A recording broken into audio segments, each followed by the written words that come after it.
Vijon të mbetet problematike pika e zeze e aksit rural Fjershega në pushimi i shoferit në fshatin Zhym, me aksidente që janë shoqëruar edhe me humbje jete. Një aksident ndodhi mbrëmjen e djeshme në fshatin Zhym, ku mjeti tip Volkswagen ka përfunduar në kanal. Drejtuesi i mjetit Elnis Allkanjari udhëtonte i vetëm nga krutja drejt pushimit të shoferit drejt fshatit Zhym. Makina ka dalë nga rruga si pasojë e humbjes së kontrollit, teksa fillimisht është përplasur me një shtyllë dhe më pas ka rënë në kanalin e mbushur me pak ujë. Elnis Allkanjari rreth të 40-tave ka mbetur i plagosur dhe është dërguar në spitalin e Lushnjës. Sipas njoftimit të policisë, aksidenti ka ndodhur rreth orës 20:20 në fshatin Zhym. Shtetasi EA, duke drejtuar automjetin tip Volkswagen, ka humbur kontrollin dhe përpasoj automjeti ka dalë nga rruga. Si pasojë e daljes nga rruga, është dëmtuar shtetasi EA, i cili ndodhet në spital.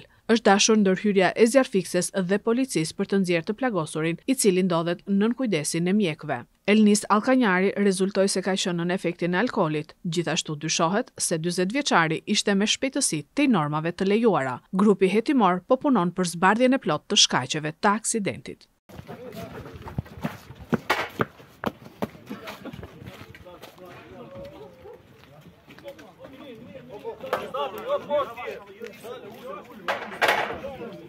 Nuk e di